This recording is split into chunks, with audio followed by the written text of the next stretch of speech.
کیا ہم آزاد ملک نہیں ہیں؟ اور اگر آزاد نہیں ہے تو کہہ دیا جائے کہ ہم واقعتاً غلام ہیں، پھر ہم جانیں اور غلامی جانیں۔ آپ مجھ سے جونیئر ہیں، آپ قانون پڑھے ہوئے ہیں، میں نے بھی اسی مدرسے اسی ہاؤس کے اندر 40 سال گزارے ہیں۔ کیا نظیر قائم کی جا رہی ہے؟ اگر آج ہم نے اس پہ ترمیم پر گفتگو کی، اسے ایکٹ تسلیم نہ کرتے ہوئے اس پہ ترمیم شامل کر کے دوبارہ پارلیمنٹ کے سامنے پیش کی یا جوائنٹ سیشن بلایا، یہ آئین کی بھی خلاف ورزی ہوگی اور ایک ایسی غلط نظیر قائم کریں گے آپ کہ آنے والے وقتوں میں ہر پاکستانی کے لیے، ہر پارلیمنٹ کے لیے، ہر حکومت کے لیے ایک مشکل چلی آتی رہے گی اور اس دستخط کی کوئی اہمیت نہیں ہوں گے۔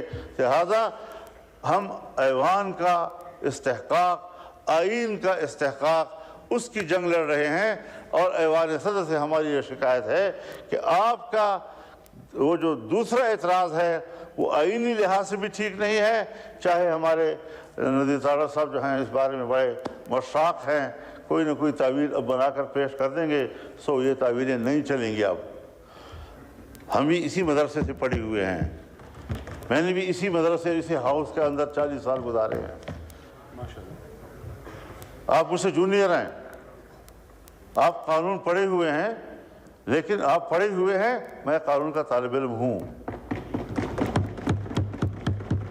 عدالت قانون کے مطابق فیصلے دیتی ہے، لیکن اس قانون کے مطابق جو یہاں سے ہم بنا کر بھیجتے ہیں۔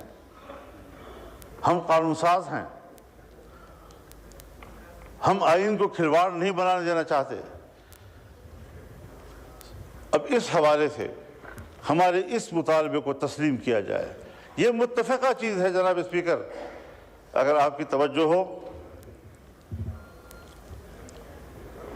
اسپیکر صاحب اگر آپ کی توجہ ہو، میں عرض کر دینا چاہتا ہوں کہ 26ویں ترمیم پر 1 مہینے سے زیادہ ڈیبیٹ ہوتی رہی اور بالآخر ہم ایک اتفاق رائے پر پہنچے، 56 کلازز پر مشتمل پہلا ابتدائی ڈرافٹ، جس پر مذاکرات کے نتیجے میں حکومت 34 شقوں سے دستبردار ہوئی، 22 شقوں پر وہ آیا اور پھر ہم نے اس میں 5 ترامیم پیش کی جو 27 شقوں کی شکل اختیار کر گیا۔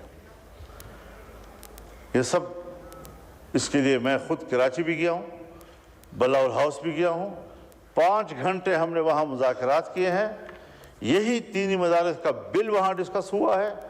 اگلے روز ہم لاہور آئے ہیں اور میاں نواز شریف صاحب کے گھر پہ 5 گھنٹے ہم بیٹھے رہے ہیں، اس حوالے سے تفصیلی گفتگو ہوتی رہی ہے، ایک اتفاق رائے پایا گیا اور وہاں سے آ کر میں نے اپنے پی ٹی آئی کے دوستوں کو اعتماد میں لیا کہ یہ ہے ساری صورتحال اور یہ ہم وہاں سے کر کے آئے۔ ہم نے پارلیمنٹ کے ایک ممبر کو بھی اس تمام پیش رفت سے غافل نہیں رکھا، لا تعلق نہیں رکھا، بے خبر نہیں رکھا۔ اب مدارس کو کس چیز کی گناہ دی جا رہی ہے، سزا دی جا رہی ہے؟ ایک اتفاق رائے پارلیمنٹ کا ہوا ہے، اب صاحب کہتے ہیں کہ صاحب IMF اور فلاں فلاں وہ پاکستان کے ساتھ تعاون چھوڑ دیں گے، اس کی مدد نہیں کریں گے، ناراض ہو جائیں گے۔ یہ راز تو آج ہم پر کھلا ہے کہ ہماری قانون سازیاں کیا ان کی ہدایات کے مطابق ہوں گی اور ان کی رضامندی سے وابستہ ہوں گی؟ کیا ہم آزاد ملک نہیں ہیں؟ اور اگر آزاد نہیں ہے تو کہہ دیا جائے کہ ہم واقعتاً غلام ہیں، پھر ہم جانیں اور غلامی جانیں کس طرح پاکستان پر آپ غلامی مسلط کرتے ہیں۔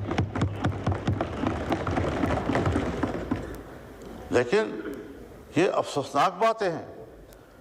اگر امریکہ کے کانگریس میں یا وہاں کی کسی ایوان میں ایک ممبر قرارداد پیش کرتا ہے اور وہ قرارداد یا عمران خان کی رہائی کے لیے ہے یا پی ٹی آئی کے حق میں جاتا ہے، تو آپ یہاں قرارداد پاس کرتے ہیں کہ امریکہ کو پاکستان کے داخلی معاملات میں دخل دینے کا حق حاصل نہیں ہے۔ یہ پاکستان کے معاملات میں دخل دینا، اس کا تعلق صرف عمران خان اور پی ٹی آئی کے ساتھ ہے، کیا ہمارے اس آئین اور پارلیمنٹ کے ساتھ نہیں ہے؟ کیا ہمارے قانون سازی کے ساتھ نہیں ہے؟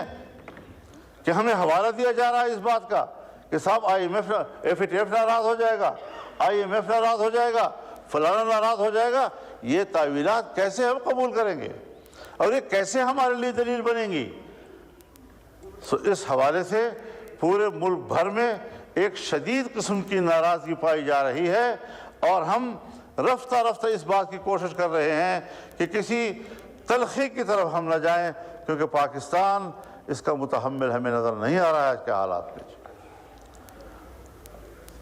دینی جماعتیں آپ سے تعاون کر رہی ہیں. یہ 2001 نہیں ہے، یہ 9/11 کا سال نہیں ہے، یہ اس کے بعد کوئی 4 یا 5 سالوں کا مسئلہ نہیں ہے. دینی مدارس نے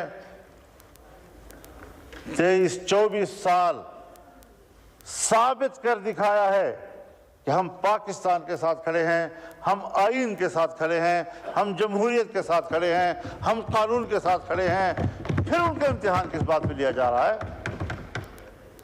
تو پھر صاف ظاہر ہے کہ ہمیں تکلیف ہے اس بات سے کہ ملک میں مذہب کی تعلیم کیوں ہے، اس کے لیے مختلف ادارے کیوں ہیں، قرآن و حدیث اور فقہ پڑھانے کے لیے ہم نے مدارس کیوں قائم کیے ہیں. یہ بات تو پھر آج کی نہیں ہے. جب علی گڑھ مدرسہ قائم ہوا اور اس کے نصاب سے لارڈ میکالے نے اس وقت قرآن نکال دیا، حدیث نکال دی، فقہ نکال دی، عربی زبان نکال دی، فارسی زبان نکال دی، جو یہاں کی سرکاری زبان ہوا کرتی تھی، سب نکالنے کے بعد اس کے مقابلے میں مدرسہ بنا جس نے انہی علوم کو تحفظ دیا جس کو انگریز اپنے ساتھ نکال دیا. اور ہمیں جدید علوم سے کوئی ایسا نہیں. میں بتانا چاہتا ہوں حضرت آپ کو کہ حضرت شیخ الہند مولانا محمود حسن جب 1919 میں مالٹا سے رہا ہو کر واپس آئے اور یہاں انہوں نے 9 ماہ کی زندگی گزاری، زندگی کے آخری لمحوں میں وہ علی گڑھ گئے اور علی گڑھ کو کہا کہ صاحب ہم مسلمان ہیں، آئیں نصاب ایک کرتے ہیں جدید و عصری علوم کا اور دینی علوم میں فرق و امتیاز. یہ تو اس سے پہلے نہیں تھا ہندوستان کی تاریخ میں. وعلیکم السلام. یہ تو اس سے قبل نہیں تھا. بر صغیر سے باہر بھی کسی دینی مدرسے کا سوچ نہیں ہے. تو آئیے آپ نصاب ایک کر دیں. ان کو پذیرائی نہیں ملی اور ہر چند کی ان کو پذیرائی نہیں ملی. تب بھی انہوں نے وہاں جامعہ ملیہ قائم کیا مشترکہ نصاب کے حوالے سے. وہ آگے پروان نہیں چڑھ سکا. آج وہ جامعہ ملیہ میں دلی کا سب سے بڑی یونیورسٹی ہے. پاکستان بن گیا. پاکستان بننے کے بعد مولانا شبیر احمد عثمانی قائد اعظم محمد علی جناح کے رفیق پاکستان کا پہلا جھنڈا انہوں نے لہرایا. اور مفتی محمد شفیع عثمانی جو مولانا رفیع عثمانی اور رفیع عثمانی صاحب کے والد بزرگوار تھے رحمۃ اللہ علیہ، وہ 51 تک اس بیوروکریسی کے ساتھ، اس حکومت کے ساتھ رابطے میں رہے کہ اب تو نہ ہندو ہے نہ انگریز ہے، آئیں ایک نئے ملک میں ہم ایک نیا نصاب تجویز کرتے ہیں تاکہ ہمارے بچے جو ہیں وہ تقسیم نہ ہوں. لیکن یہاں پر بھی ان کو پذیرائی نہیں ملی.